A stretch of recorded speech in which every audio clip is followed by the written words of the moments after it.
further analysis, we're joined from Cairo by the managing editor at Al-Ahram newspaper, Mr. Mohamed Ezz El-Din. Welcome to Qnews, sir. And let me start by asking you, how does Israel's approach to the West Bank differ from its treatment of Gaza, especially in light of the recent Gaza ceasefire?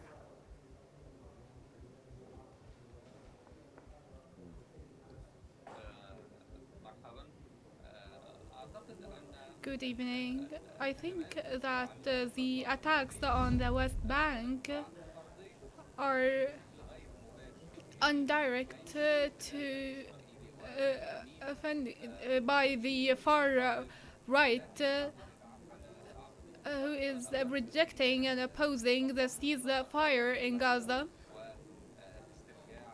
and releasing the Palestinian detainees, and consequently this attacks and operations were planned before the ceasefire was underway. The Netanyahu government found themselves with no choice but to sign the agreement, especially with the new US administration and their will to be the sponsor of peace in the Middle East.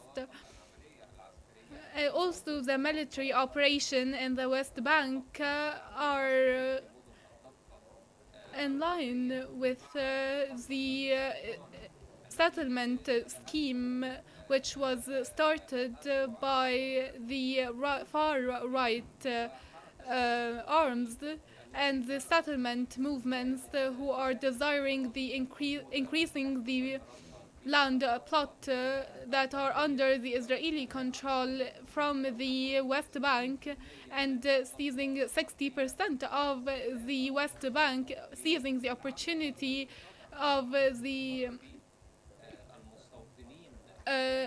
Israeli settlers movement and the amnesty given to them by the US administration, releasing some settlers from detention and allowing them to go back to their settlement activities. So it is to no surprise that we see this military campaign. Either it is called the Iron Gates or Curtains on Jenin, because there is already hostilities and raids against 7 other cities. We have seen today as well the developments in Tul Kerm and then into Qulaqilia and Al Khalil. It seems interlinked. These attacks are interlinked, disposing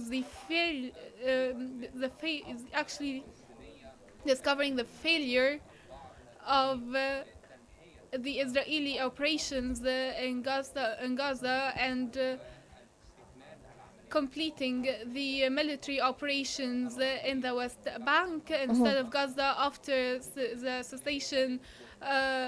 So this allows me to if you don't mind, to ask you, why did Israel launch a major offensive in Jenin shortly after the ceasefire in Gaza?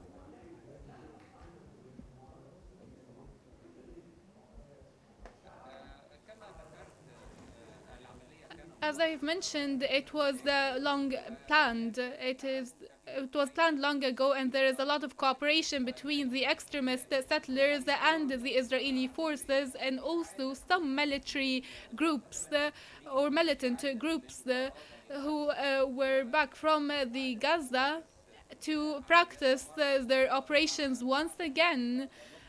With cooperation with the elite groups from the Israeli forces, also the Yehuda Key,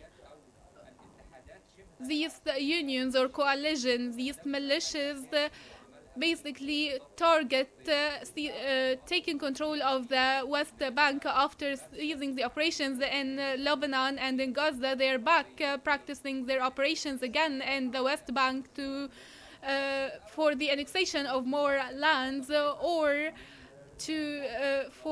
So you think this is the goal of the military operation in Jenin, sir?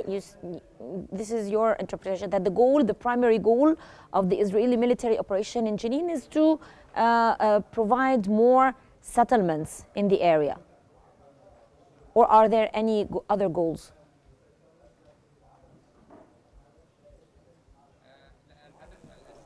The primary goal is completing the settling activities, especially that they have been Netanyahu provided promises to Stammerich to prevent him from resigning from the government and other far-right officials, and to overlook the settlement attempts in the West Bank and trying to appear stronger in front of the military forces, destroying Palestinian homes and taking over their lands.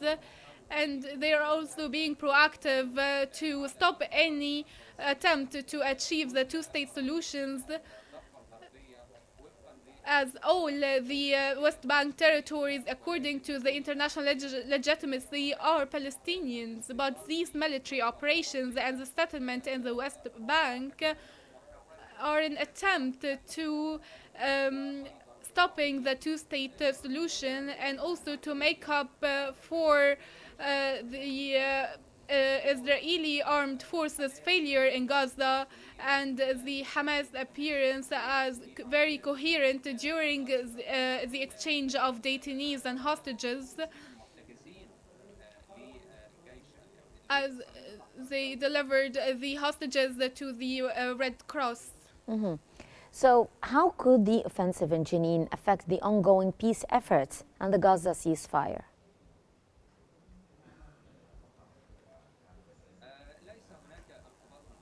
There is no direct link between both. The only link is the internal Israeli responses. It gives, of course, a negative impression of Israel, that Israel does not want a comprehensive peace or just peace. They only desire, they only want to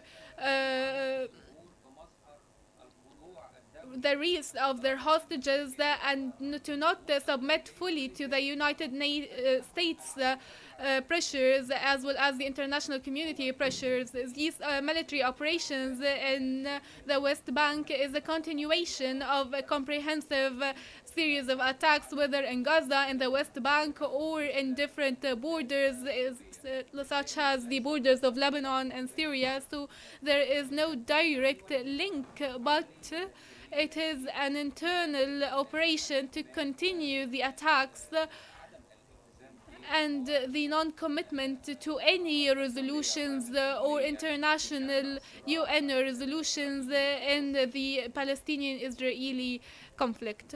Mm-hmm. Well, that was Mr. Mohamed Ezz El-Din joining us from Cairo. He's the managing editor at Al Ahram newspaper. Thank you so much, Mr. Mohamed Ezz El-Din, for your valuable insights.